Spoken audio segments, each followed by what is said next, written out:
guys, so I was tagged by Heidi Kim to do the home birth / birth center tag. I will put a link to her videos in my description box. I really have been enjoying her videos a lot. She actually tagged me a really long time ago to do this tag. It's just I wanted to make sure that I got to doing this tag after I had my second child, just because I felt like it would just make it a little bit more interesting. I also apologize that my lighting is very yellowy and orange. The sun is setting and my apartment is very bright. First question is, why did you choose to have an out of the hospital birth?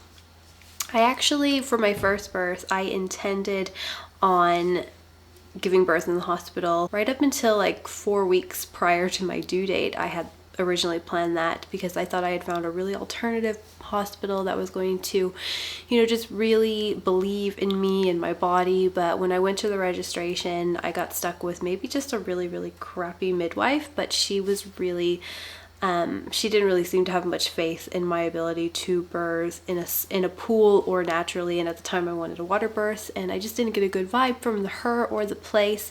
So I desperately went on the search for a midwife who would take me for either a home birth or birth center birth.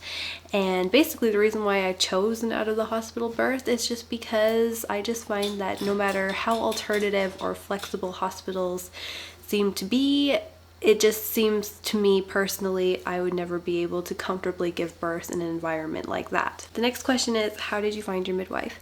I found both of my midwives on just a German website. I just looked up midwives on the internet that were in my area. Next is, who was present at your birth? For both of my births, it was just the midwife and my husband. Next question is, how did you prepare for birth? For my first birth, I would have to say I definitely prepared myself a little bit more. I read a couple of books, which I will mention here and I will link down below. I read the Bradley method for my first birth, and that was the one that I really resonated most with, the one that I thought was going to work the best for me. And then my second birth, I looked into hypnobirthing, which I don't know, I'm not really oh look, the lighting's getting normal now.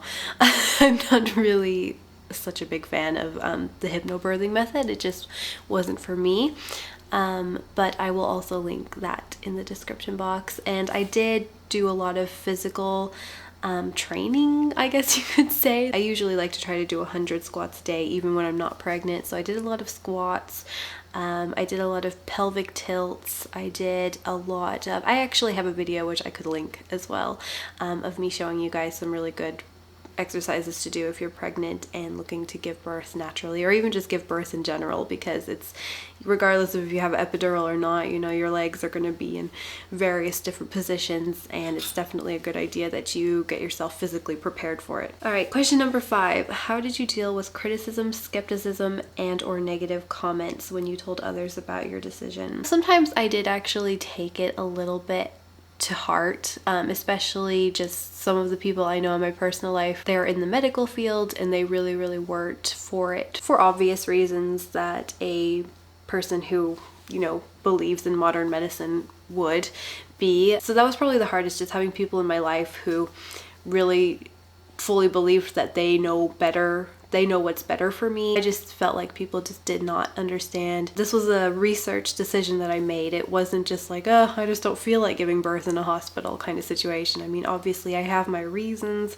and I felt like people were not even listening to me or hearing me out sometimes when I was giving them all the details. Pretty much everybody in my personal life is just conditioned into believing that hospital is the only way to birth a baby. It's the only safe way to birth a baby, and that midwives just do witchcraft or something like that. That's just what a lot of people seem to think. So, how I dealt with it was I just had to remember that this was my decision. It's my baby. I've done my research.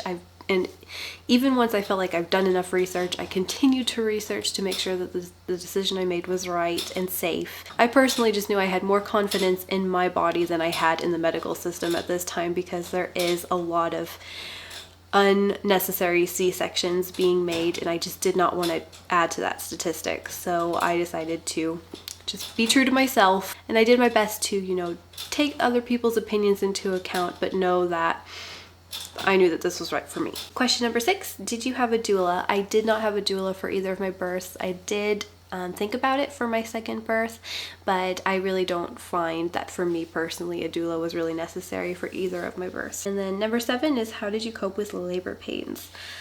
For both my births, that was a little bit different. For my first birth, I found just standing up, walking, swaying, and breathing in and out to be really just what I had to do. It was really easy, and the transition, I would have to say, was a lot shorter with Olivia, my first birth. And yeah, I just needed to be up and moving. I could not be lying around. And my second birth, there was almost nothing that would sort of ease the pain for a really good chunk of the labor. Like, I felt like transition just lasted hours with Leia. It kind of did in a way, because I just wasn't progressing very much in the beginning, and then I had to kind of go from 2 to 10 in just a couple hours. If you haven't heard that story, I would go watch it, otherwise you might be a little bit confused. But it was just a really long, slow labor, and then all of a sudden hit me pretty fast and hard, and there was almost nothing I could do besides just keep moving, walking, swaying. I tried a whole bunch of different positions, but nothing was really helping.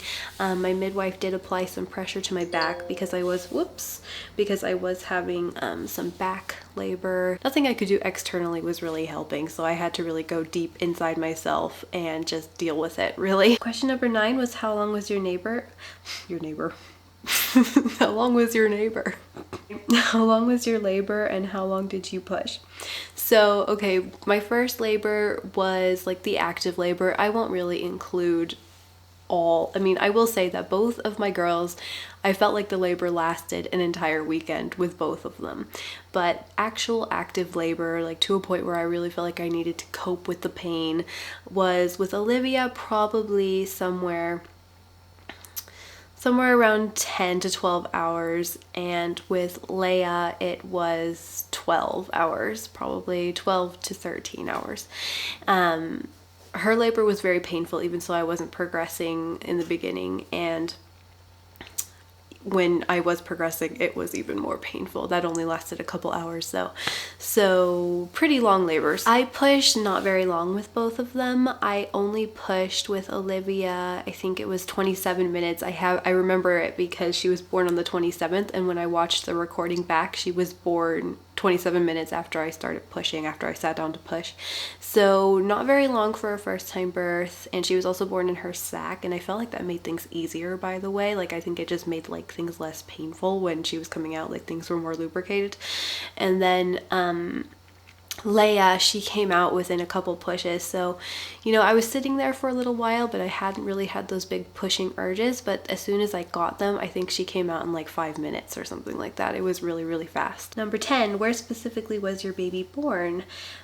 Tub, pool, bed, floor, etc. Both of them born on the floor. I mean, the midwife caught them, but I was sitting on a birthing stool, and I just gave birth to them like in a kind of a squatting sitting position, and they both just kind of slid into my midwife's arms. Number 11, how did you feel after the baby was born? Obviously, I'm pretty sure you all know what I'm gonna say. Just complete euphoria. I just felt so happy and so blessed to have this amazing little person finally out of my body and into my arms. It's just, there is nothing that can top off the feeling after your baby is born. That's 100% for sure. Number 12, did you get the experience that you were expecting?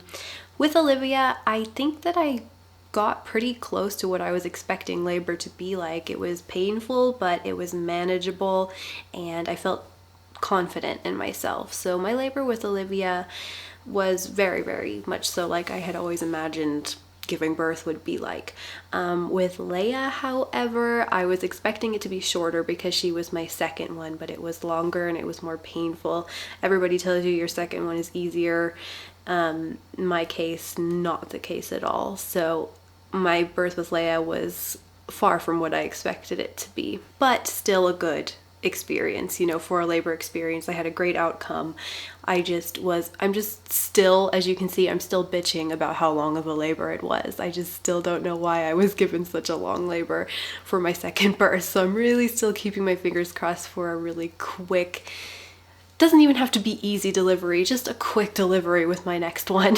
Question number 13, would you recommend an out of the hospital birth to other women?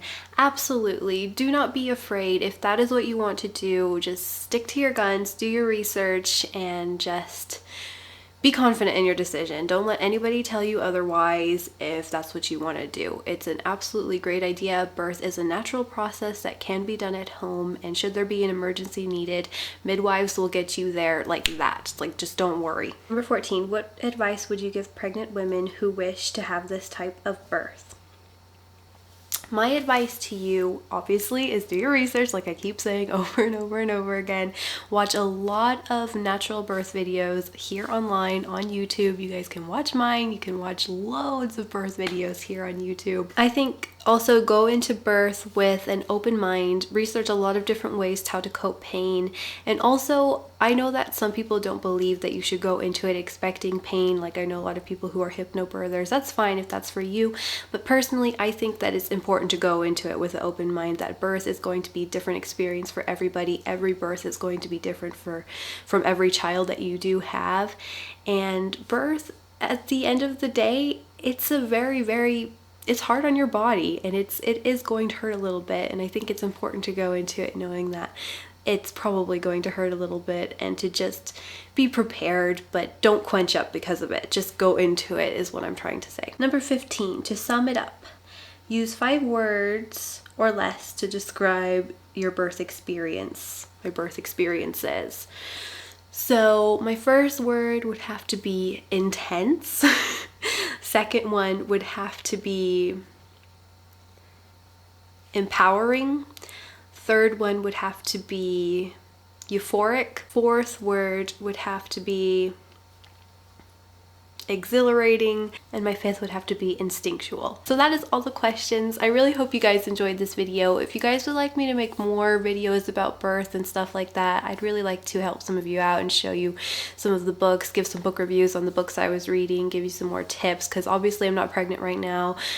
Usually I talk more about birth when I am, but I can still give you guys advice even though I'm not pregnant right now. So I really hope you guys enjoyed, and I'll see you soon. Bye!